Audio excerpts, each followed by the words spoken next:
The rain cascaded down in perfectly synchronized sheets, as though the heavens themselves adhered to a cosmic rhythm. Below, on the shimmering obsidian pavement of Meridian Plaza, the throngs of people moved with a similarly fluid grace. Pairs of individuals, invariably pairs, held their umbrellas in one hand or another, their footfalls settling into an unconscious cadence.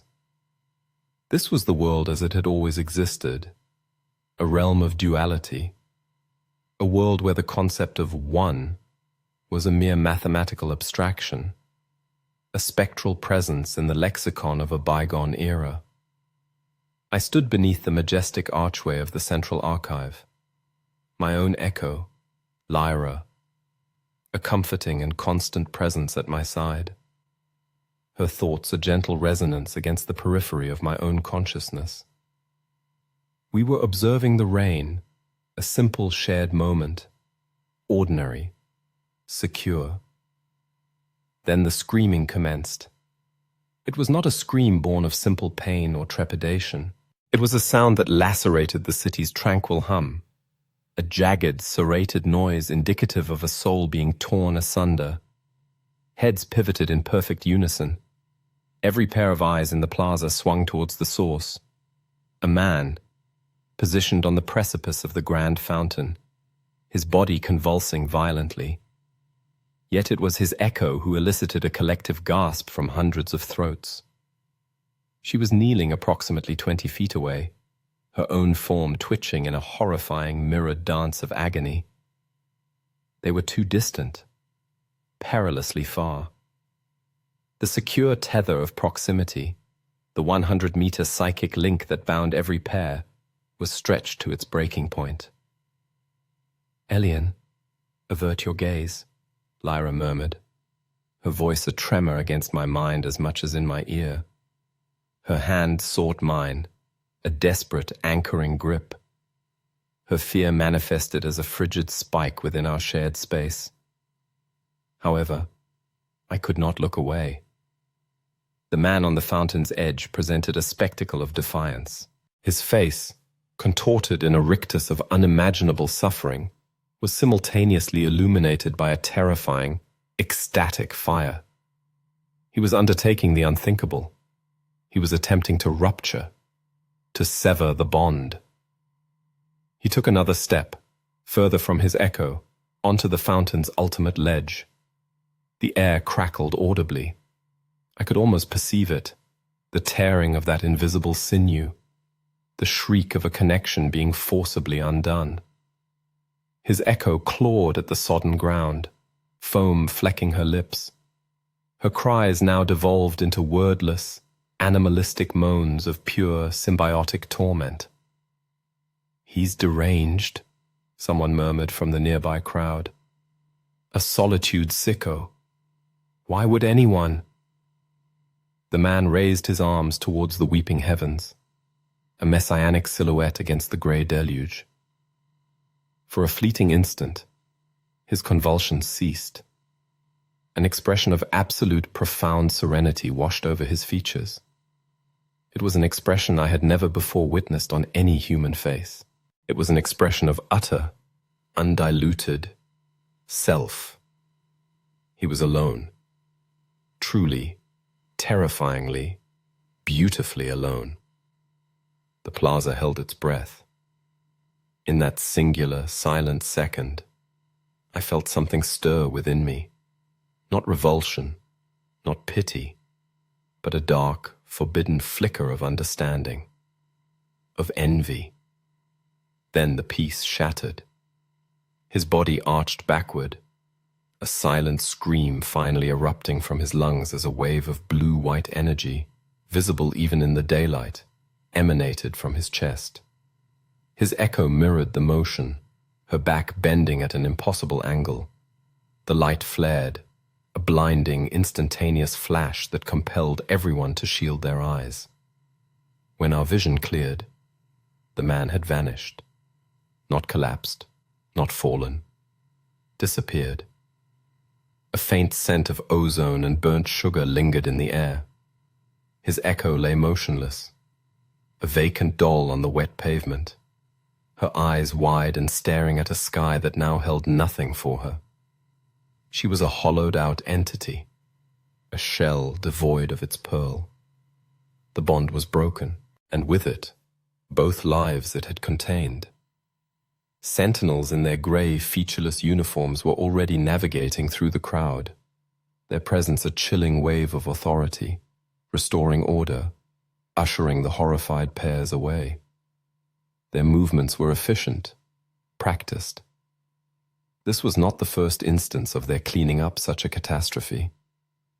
Lyra pulled me away, her own body trembling. "Come, Elian. Let us return home. I do not wish to remain here."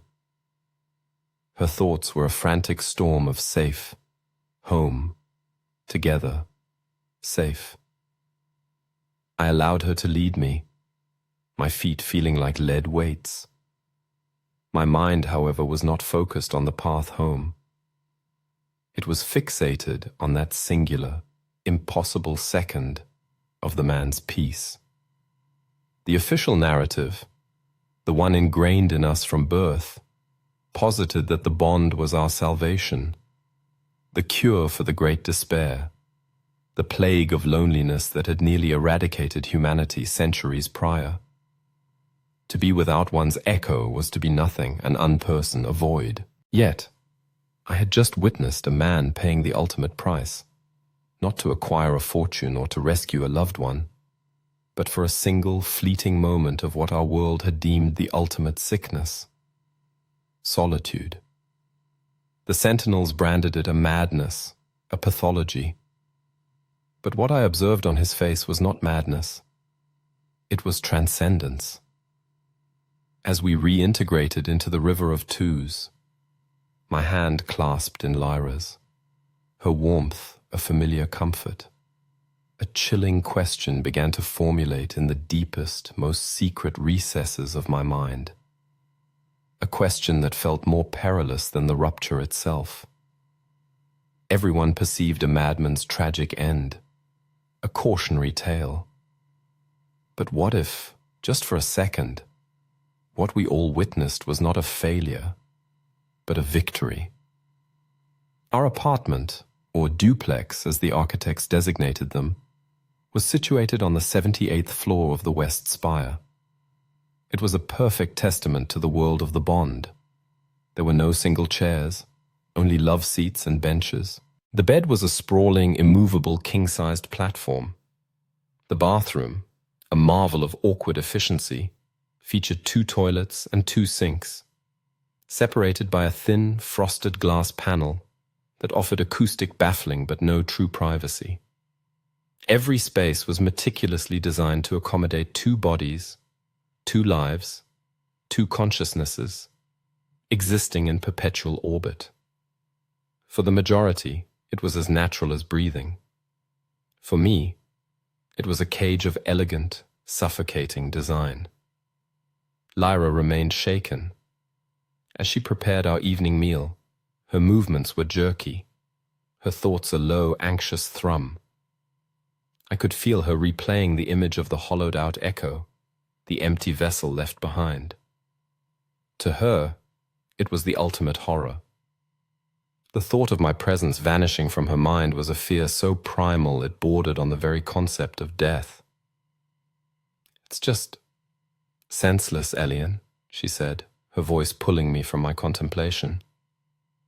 She was placing 2 identical plates on the wide dining table. They possessed everything, a place within the system, each other. Why relinquish it all for what? Nothingness. I glanced at the plate. Nutrient paste, colored green tonight, swirled into a perfect symmetrical pattern. Everything was symmetrical. Perhaps he didn't perceive it as nothingness, I ventured, my voice softer than I intended. Lyra paused, her back to me. I felt a ripple of irritation emanating from her, a sharp spike within the calm sea of our shared space. What else could it possibly be? The historical records are unequivocal. The pre-Bond era was characterized by chaos, the great despair, people perishing from loneliness in crowded metropolises. The bond saved us. It provided us with purpose. It provided us with connection. She turned to face me, her eyes the color of warm honey, pleading. We are never alone. Is that not the most magnificent gift imaginable? I nodded, a slow mechanical motion. It was the correct response, the only answer. But the words tasted like ash in my mouth. My position at the Central Archive afforded me a unique perspective. I was not a historian who scrutinized the grand narratives. I was a sub-level archivist. My domain was the dross, the uncatalogued, the mundane, the personal effects of the last pre-bond generations. Diaries, letters, photographs, quaint and useless objects, the detritus of a forgotten world. My superiors regarded it as meaningless clutter, but for me, it was a sacred text. The following day, the city had already scrubbed clean the memory of the rupture. The fountain flowed, the plaza teemed with life. The rain had ceased. Lyra and I boarded the transit pod to our respective work sectors. The pods were designed for 4, 2 pairs. We sat opposite a young couple, their hands clasped, their minds likely engaged in a pleasant shared murmur. I feigned interest in the cityscape, but my mind was preoccupied with a specific item in my work queue. A recently unearthed cache from a pre-bond dwelling sealed for centuries. At the archive, I descended into the climate-controlled silence of the sub-levels. Lyra's presence receded to a faint background hum as I approached the periphery of our 100-meter tether. Here, at the fringe, was the closest I ever came to experiencing solitude. It was a thin, fragile illusion of solitude, but I cherished it. The cache consisted of a simple wooden box. Inside, nestled amongst dried, fragrant leaves, were artifacts of a singular existence. A single leather glove, a music box that played a tune for one, and a book. Its cover was worn, its pages yellowed. It was a diary. The handwriting was an elegant looping script, the ink faded but legible. I opened it, my heart pounding in my chest. It was forbidden to peruse the personal contents of the dross, of course. Our task was to catalogue, not to comprehend. However, the man at the fountain had violated the ultimate rule. Surely I could bend a minor one. The first entry was dated over 300 years ago, August 12th. The quiet of the house settles around me like a blanket. After a week of social engagements, of noise and chatter, the silence is a balm. I spent the afternoon in the garden, utterly alone with my thoughts, and for the first time in days, I feel wholly myself again. There is a clarity that comes only when the echoes of other voices fade, and one's own can finally be heard. The words struck me like a physical blow, utterly alone with my thoughts. The concept was so alien, so radical, it was almost incomprehensible. How could thoughts be one's own, and one's alone? My thoughts were never truly mine. They were invariably tinted by Lyra's emotions, her reactions, her very presence. To think a thought that was not immediately felt or at least sensed by another, what would that even feel like? I dedicated the remainder of the day to poring over the diary, my official work forgotten. The woman who authored the work, a person named Alani, elucidated solitude not as a malediction, but as a discipline, a delight, an essential ingredient for artistic creation and profound introspection. She chronicled extended perambulations undertaken in her own company, the act of reclining within a chamber and immersing herself in literature for countless hours without intrusion, and the unadulterated joy derived from preparing a solitary cup of tea. Each sentence served as a portal into a bygone era, a world that my society deemed a living inferno, yet which this woman depicted as both opulent and deeply significant. Lyra's presence began to solidify within my consciousness, exerting a gentle but persistent pull. The cessation of the workday drew near. She was progressing towards my designated sector. With alacrity, I concealed the diary, my appendages trembling noticeably. I had inadvertently stumbled upon a heresy far more potent than any form of political dissension. It represented an emotional and philosophical revolt against the very bedrock upon which our shared reality was constructed. As I ascended to the surface, reintegrating into the world of duos, Lyra greeted me with a radiant smile. "A productive day?" she inquired, her mind open and unclouded, the anxieties of the morning having been expunged by a day characterized by productive and collaborative labor. "Indeed," I responded, uttering a deliberate falsehood, the diary's pronouncements searing themselves into my memory. "A tranquil one." The fabrication possessed a distinct quality this time. It transcended the realm of a mere thought withheld from utterance. It constituted a veritable secret. A secret germinated within a world ostensibly devoid of secrets. It resembled a minuscule walled sanctuary situated within the shared topography of my mind, belonging exclusively to myself. For the first time I perceived a nascent glimmer of the sensation that Alani had so eloquently portrayed, the sensation of existing as myself, and it proved to be intoxicating. However, as Lyra clasped my hand, her unwavering trust manifesting as a palpable warm current coursing between us, the intoxication was inextricably interwoven with a profound and unsettling sense of guilt.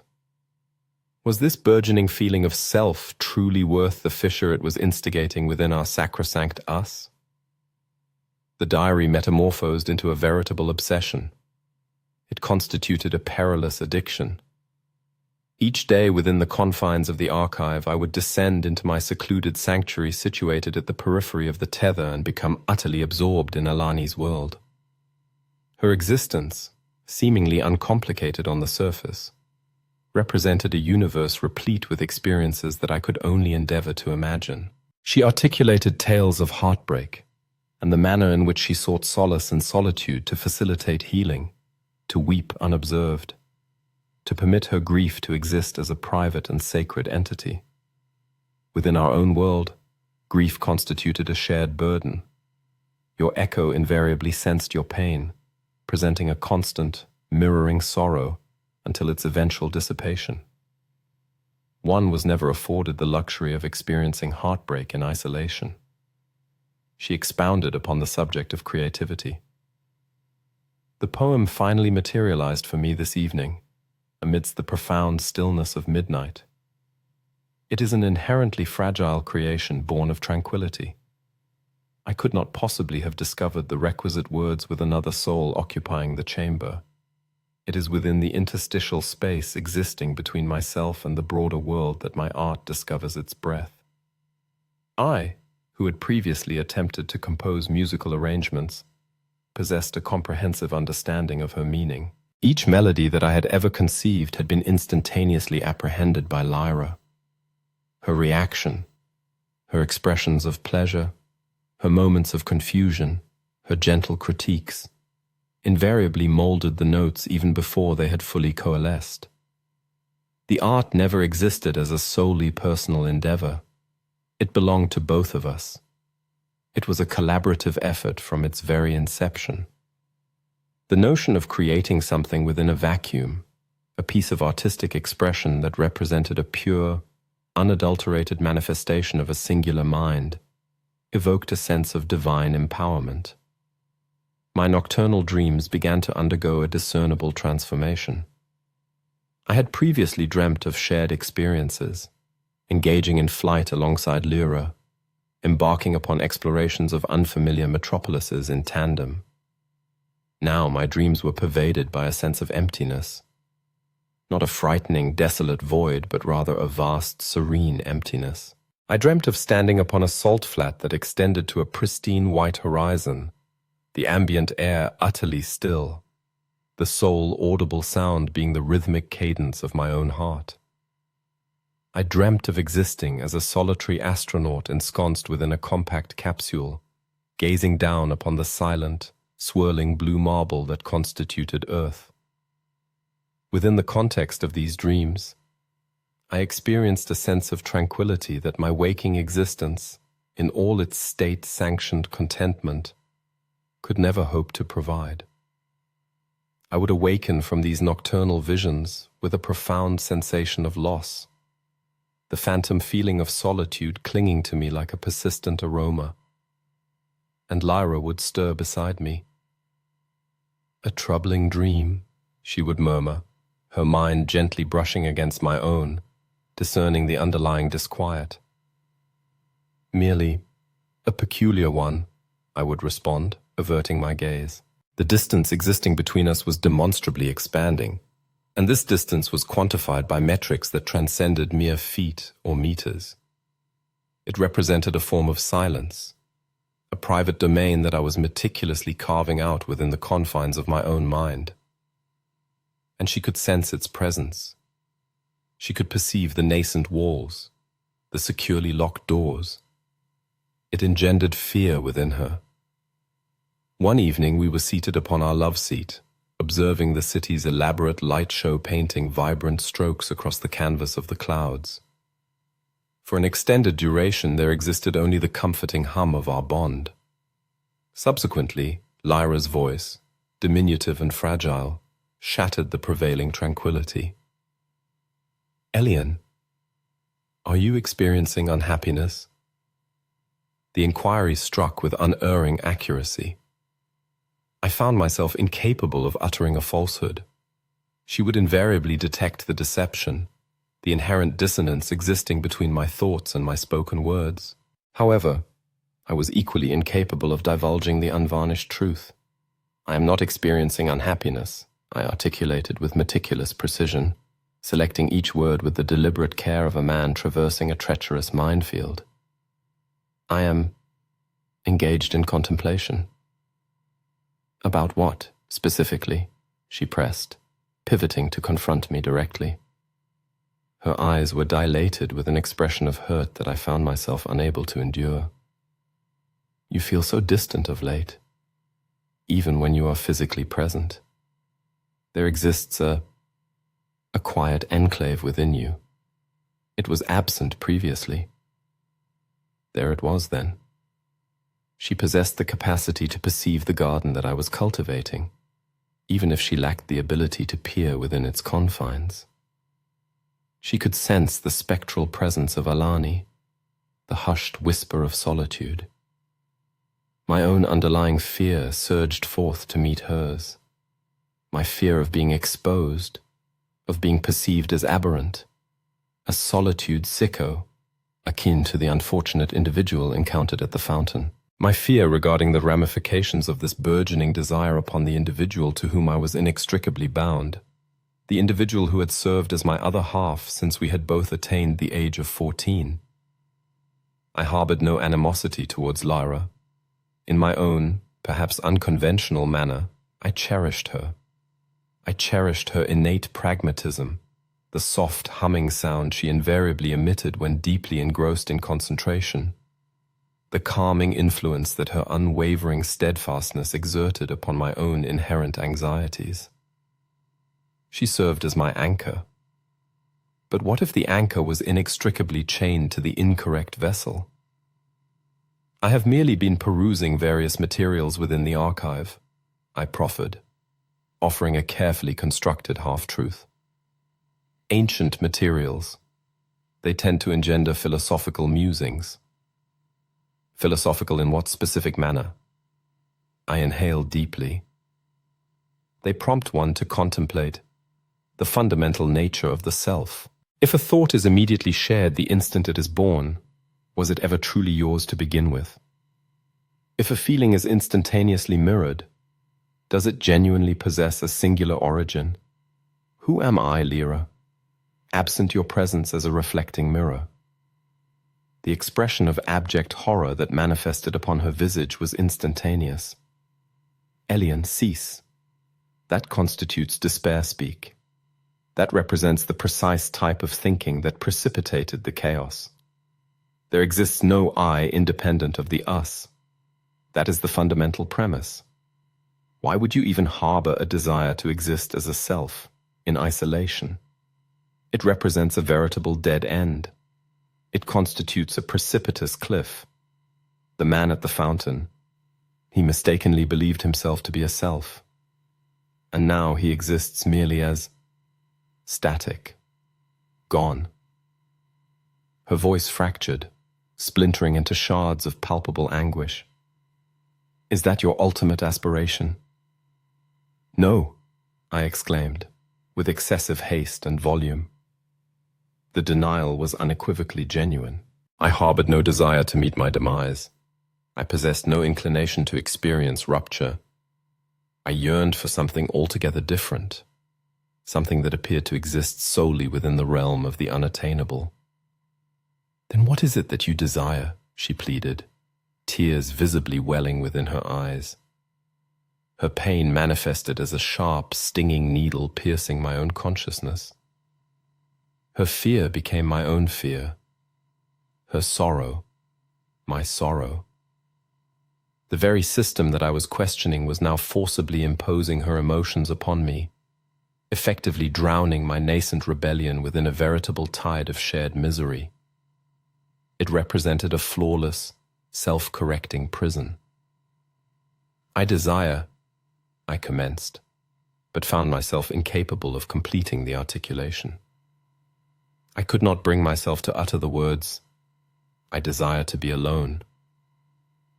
To do so would be tantamount to informing her that I desired her to die. Within her cognitive framework, the two concepts were inextricably linked, effectively synonymous. Therefore, I resorted to the sole course of action that remained available to me. I drew her close, enfolding her within a comforting embrace, and permitted the veritable flood of her emotions to overwhelm me completely. I directed my focus towards her underlying fear and permitted it to assimilate into my own emotional landscape.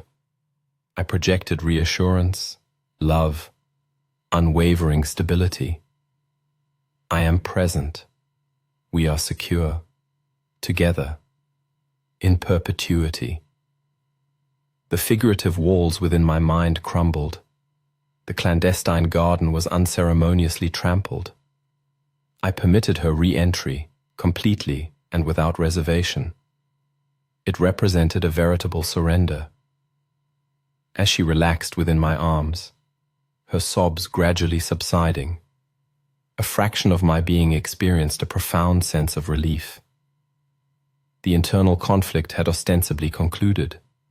The pervasive guilt had dissipated. We existed as one cohesive entity once more. However, another, deeper stratum of my being wept in profound silence. It was the same stratum of my being that had stood upon the desolate salt flat within the confines of my dreams, experiencing the tranquil cadence of a solitary heart. It was the stratum that represented my authentic self, and I had made the conscious decision to sacrifice it, ostensibly to safeguard her from a truth that she was demonstrably incapable of processing. As sleep finally claimed us, intertwined together upon the expansive bed, a solitary, defiant thought tenaciously pushed its way through the pervasive fog of our shared consciousness, a seed meticulously planted within the fertile soil of my surrender. Alani's diary did not merely address the subject of solitude in purely abstract terms. It made specific mention of locations. Myths, perhaps. Whispers pertaining to communities, to secluded valleys, to sanctuaries wherein the singular life was not merely tolerated, but actively preserved. What if these narratives were not merely fanciful tales? The surrender constituted a temporary cessation of hostilities. The seed of that very question, what if these narratives were not merely fanciful tales, had firmly taken root. In the days that ensued, I feigned a return to normalcy. I manifested attentiveness towards Lyra. I freely shared my thoughts, or at least the surface-level thoughts that I deemed appropriate for sharing. And the palpable tension that had previously permeated the atmosphere between us gradually eased, reverting to a more familiar and comforting hum.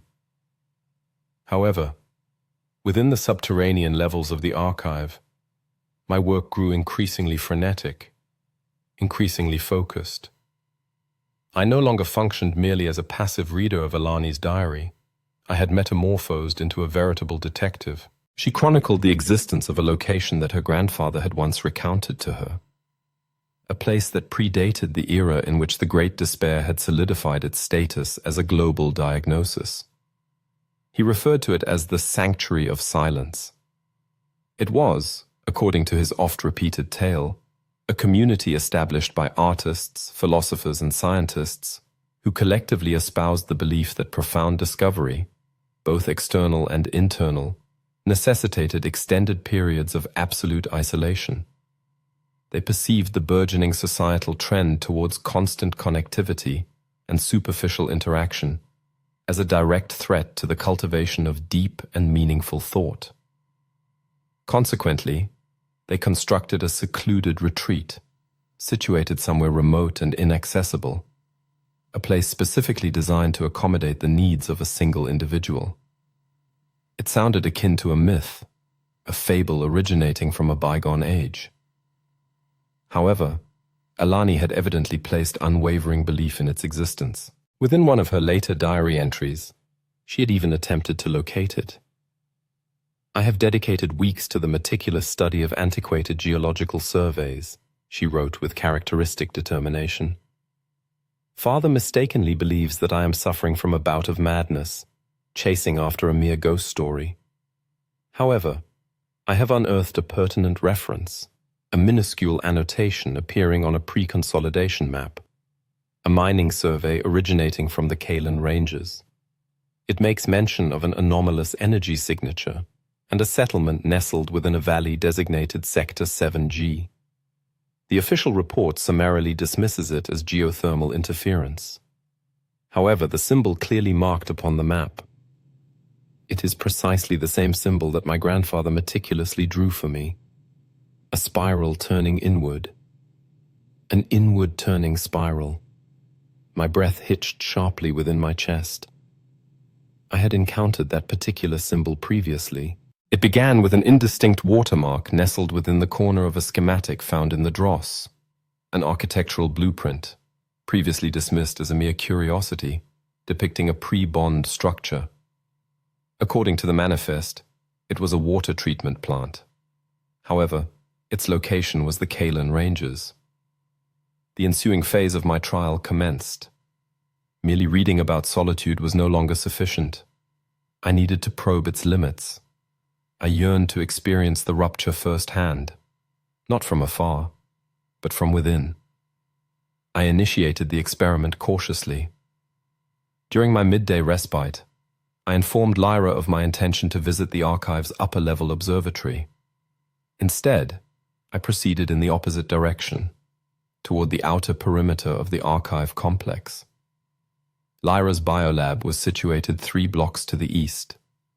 Our combined tether afforded us a radius of roughly 100 meters each from a central nexus. I intended to venture to the very precipice of my designated area. With each stride, the comforting, familiar resonance of her presence began to diminish. It was akin to withdrawing from a fire on a frigid evening. The warmth receded, supplanted by an encroaching chill. At 50 meters, a perceptible coolness manifested in the recesses of my mind.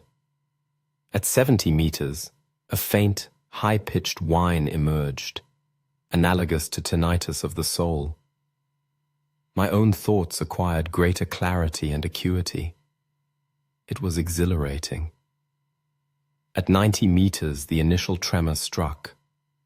It was not a physical jolt, but a psychic one, an abrupt, gut-wrenching heave, as if the foundation of my consciousness had plummeted a few inches. I experienced a phantom ache in my teeth.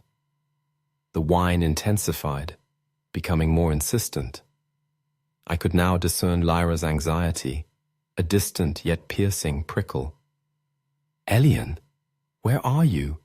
You feel faint." I pressed onward. 95 meters. My vision blurred.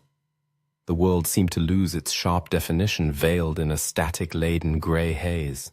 A cold perspiration beaded on my brow. The pain was now tangible, a dull throbbing that originated in my sternum and spread outward. It felt as though my very cells were being torn asunder by a feeble, persistent magnetism. "Elian, stop! What are you doing? It hurts!" Her panic resonated as a scream, inundating the attenuated connection, lashing out at me. I stood at the edge of a diminutive park, my hand gripping a railing, my knuckles bone white. One further step would propel me to the 100-meter mark, the brink. The air before me appeared to shimmer. I could sense the abyss, the nothingness that Lyra so dreaded. It was a terrifying, magnetic void.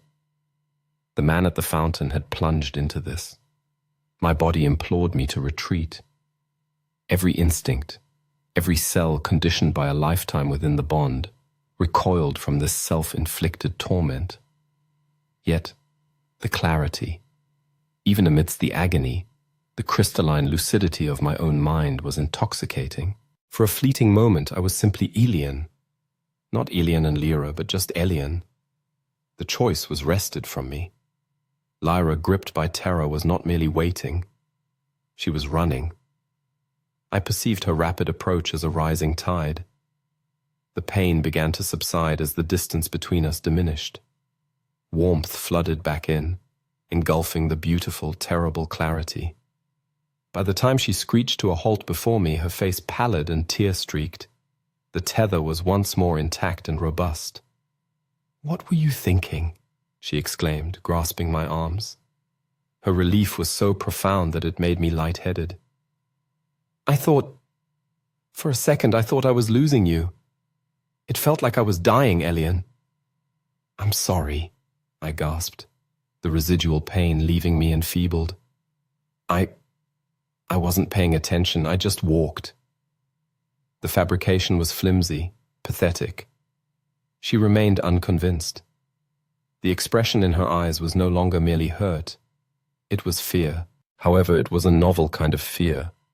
Not solely the fear of being alone, but the fear of me, of what I was becoming, of what I was willing to perpetrate. The ensuing quarrel that evening was the most severe we had ever experienced. It was not a verbal altercation, but a conflict of silences. We sat in our duplex, the air heavy with her dread and my resentment. Every comforting ritual of our shared existence now felt like a travesty. She refused to relinquish me from her sight, her presence a stifling blanket. If I ventured to the kitchen, she followed. If I gazed out the window, she stood beside me.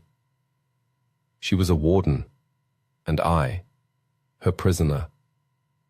My minor act of defiance had resulted in a smaller, more fortified cage. I recognized then that I could not persist in this manner. The minor tests were futile. They only inflicted pain upon her and trapped me further. The sole path forward was to locate the place on the map, the Sanctuary of Silence, to ascertain whether the myth held veracity.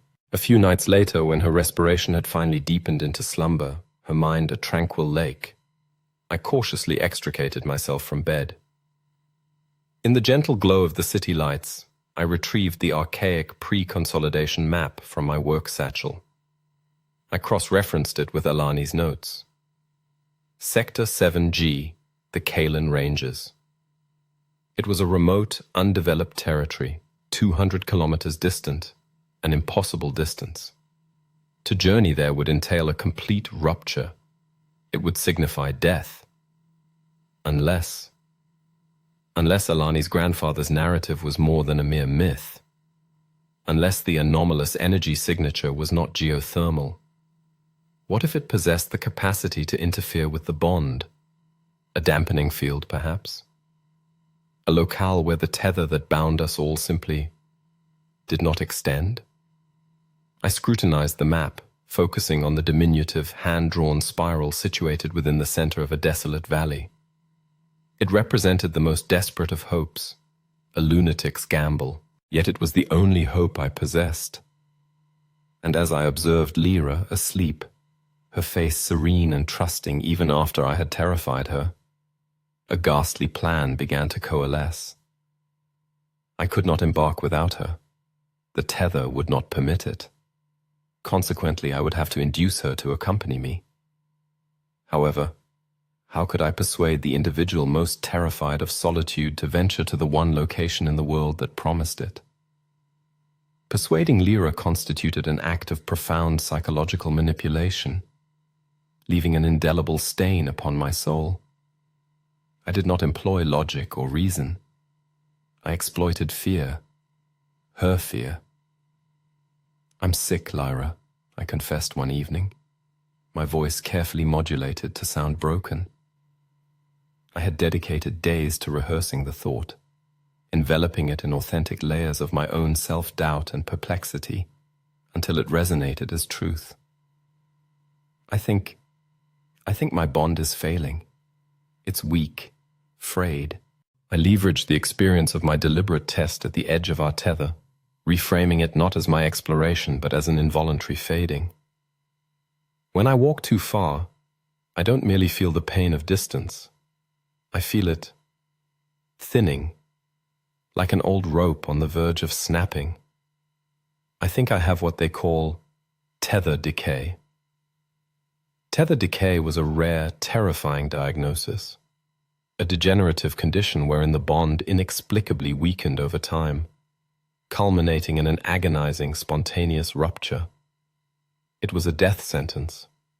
No cure existed. The fear that blossomed within her mind was so pure, so incandescent, that it nearly consumed me. Her dread of being left a hollowed-out shell was now a concrete medical probability. "No," she whispered, her hands flying to her mouth. "No, the diagnostics would have detected it. At our last checkup." "Perhaps it's a novel variant," I pressed, loathing myself with each syllable. "All I know is that I can feel it. And I've been reading, in the deep archives, archaic medical texts. There were whispers, fringe theories, concerning places with unique geothermal and magnetic properties, places that could reinforce a failing bond, strengthen the connection, like recharging a fading power cell. It was a monstrous deception, a perfect inversion of the truth. I was informing her that the one place that might offer liberation from the bond was, in actuality, the one place that could salvage it. I presented her with the map, the inward turning spiral. "The old texts referred to this as a convergence point," I lied, the designation sounding plausible, scientific. A place where the planet's natural energy could resynchronize a faltering pair. Her desperation was palpable. She, a creature of science and order, was now willing to cling to the most outlandish piece of folklore because the alternative, my slow, inevitable disappearance from her life, was unthinkable. She acquiesced. She would accompany me to the Kalen Ranges. For her, it was a pilgrimage to save our world. For me, it was a desperate flight toward a new one. The journey itself was a logistical ordeal, fraught with the perpetual risk of detection. We requisitioned a long-range ground transport under the pretense of geological surveying for her biolab. The fabrication was tenuous, but in a society founded upon trust and the impossibility of true secrets, a meticulously constructed falsehood could occasionally slip through the cracks. As we departed the city, leaving the towering spires behind for the open, undulating hills, a peculiar tension permeated the vehicle.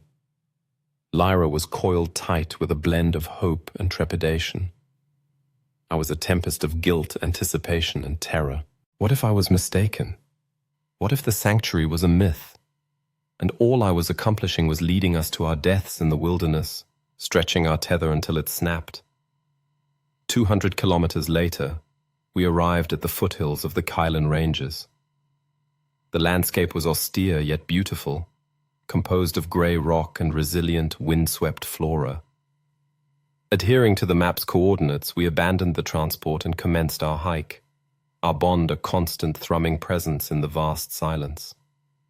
We discovered the valley entrance concealed behind a waterfall, precisely as a footnote in Alani's diary had speculated. It was a narrow, winding passage, dark and damp. Lyra clutched my arm, her thoughts a prayer-like mantra. Let it work. Please, let it work. As we ventured deeper into the passage, something peculiar began to transpire. The constant underlying hum of our bond, the psychic symphony that had served as the soundtrack to my entire existence, began to transform. The tone shifted, becoming discordant. The clarity wavered as if we were entering an area of intense static. "Do you feel that?" Lyra whispered, her voice trembling. "It's the energy," I said, my heart pounding. "The convergence point. It's working." However, it was not functioning as she envisioned. The sensation was not one of reinforcement. It felt like cancellation. The bond was not becoming stronger. It was being muffled, dampened. The further we progressed, an intensifying stillness enveloped us. For the first time in what felt like an eternity, I experienced a genuine quietude permeating my own consciousness. The defensive barriers I had erected were rendered obsolete. The expanse was simply present. Emerging from the tunnel, we beheld the valley, a sight that robbed us of our breath. It was a clandestine world, a secluded settlement comprising elegant minimalist structures crafted from dark timber and glass, nestled within a verdant basin. A delicate mist lingered in the atmosphere, and the only sounds discernible were the distant cry of an avian creature and the susurrus of foliage. However, the most startling aspect was the sensation. The bond had vanished, not severed, nor fractured, but simply absent. The mental hum had diminished into absolute silence. The constant warmth emanating from Lyra's presence had dissipated. I turned to regard her, and it was akin to encountering a stranger for the first time. I could discern the bewilderment and apprehension etched upon her countenance, yet I could not experience them vicariously. Her inner realm was an impenetrable tome. For the first time since I was 14, I was utterly and completely isolated within my own mind. The sensation induced vertigo, terror, and a sublimity surpassing any reverie I had ever entertained. My thoughts were entirely my own, sharp, clear, and undiluted. "Elian," Lyra's voice was faint, foreign. I can't sense you." Dismay was painted vividly across her features. "The convergence point, it's malfunctioning. It has fractured us." Before I could respond, a figure materialized from one of the edifices, an elderly woman with penetrating blue eyes and hair as white as the alpine snow. She ambled with a composed, deliberate gait. She was unescorted. No echo was visible. "It has not fractured you, child," the woman declared, her voice tranquil and resonant. "It has merely liberated you. Welcome to Sanctuary." We remained frozen as she approached. My elaborate deception had guided us to this locale, yet the actuality surpassed my wildest imaginings. Subsequently, I perused the records. Within the central edifice, a library as silent as a sepulchre, resided the authentic archives, not the dross, but the original source. The bond was not a natural progression. It was not a beneficence. It was a weapon. The records were austere and clinical. Project Chimera. The great despair was not merely loneliness. It was societal disintegration, resource conflicts, and ecological catastrophe. A desperate global government, teetering on the brink of annihilation, engineered a solution. A retrovirus that reconfigured human deoxyribonucleic acid, forging a psychic connection between paired individuals. It was conceived to enforce empathy, rendering it impossible for one person to inflict harm upon another without experiencing their suffering, thereby creating the ultimate collectivist society. However, the architects recognized that authentic individuals, the artists, the rebels, the free thinkers, would resist. Thus, they incorporated a fail-safe, the rupture. It was not a natural consequence of separation, but a deliberately designed kill switch, a biological execution intended to punish dissent and equate the notion of solitude with demise. The entire substructure of our world, the sacred narrative of salvation, was a falsehood. We were not rescued. We were emasculated, confined. Our very biology constituted our prison, designed by our own progenitors. I glanced at Lyra. Her face was a mask of disbelief, disintegrating into horror as the elderly woman, whose name was Kaelin, a descendant of Sanctuary's founders, elucidated the truth. I had brought her here to preserve our bond, and instead, I had revealed to her that the bond itself was the original transgression. As the gravity of this revelation settled upon us, a novel sound intruded upon the valley's tranquility, the high-pitched whine of impending aircraft. Kaelin's countenance hardened. They have discovered us. Sentinels. They had pursued us. But how? How could they have tracked us to a place that was supposedly outside their purview? Kaelin's eyes met mine, and within them, I perceived not recrimination, but a profound, sorrowful comprehension, and a question that chilled my blood. Had I, in my desperate quest for freedom, unwittingly guided the jailers directly to the last bastion of liberty on Earth? The sentinel ships descended like metallic raptors, their engines inundating the tranquil valley with a cacophony of noise and wind. Doors hissed open, and figures clad in the familiar, featureless grey uniforms rappelled to the ground, moving with chilling, synchronized efficiency. They did not assault the settlement. They encircled it, a frigid, enclosing perimeter of absolute authority. There was no escape. Lyra was catatonic, her mind evidently incapable of processing the dual shocks of the bond's nullification and the revelation of its true nature. She stood beside me, yet we were islands, a universe of silence separating us. I could no longer perceive her terror, but I could discern it in the tremor of her body, in the vacant horror in her eyes. The silence within my mind, once a glorious liberation, now felt like a frigid, terrifying void. I had no comprehension of her thoughts, and the absence of that knowledge constituted a novel form of blindness. Kaelin and the other inhabitants of Sanctuary, no more than 24 in number, all older, all possessing the same calm, centered demeanor, gathered us within the central library. They displayed no panic, only a grim, weary resignation. They had anticipated this day's potential arrival. A solitary sentinel entered the library. Unlike the others, this one was not wearing a helmet. He was a man in his late 50s, with a severe countenance and eyes that appeared to miss nothing. He was the commander. His gaze swept the room, passed over the Sanctuary residents, and settled upon me. Elian Varys, the commander stated, his voice flat, devoid of emotion. You have instigated a considerable amount of disruption. My heart hammered against my ribs. How did you locate us? I demanded, my voice trembling. This place is supposed to be invisible. The commander permitted himself a thin, humorless smile. Nothing is invisible, merely unobserved.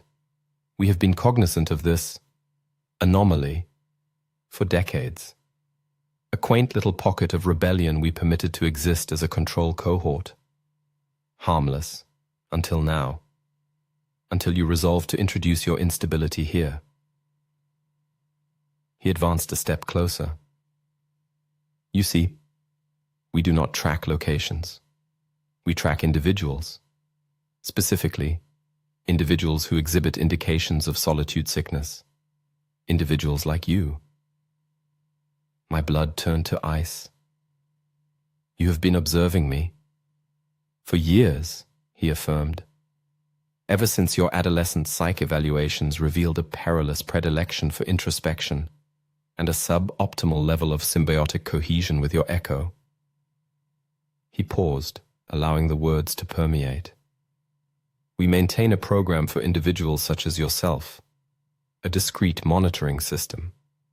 Ordinarily, the bond itself rectifies the deviation. The echo's stability mitigates the rough edges of the partner, but you were persistent. Subsequently, he glanced past me at Lyra. His expression softened, if only for a fraction of a second, into something that bore an unnerving resemblance to paternal pride. Fortunately for us, the commander continued, his eyes still fixed upon her.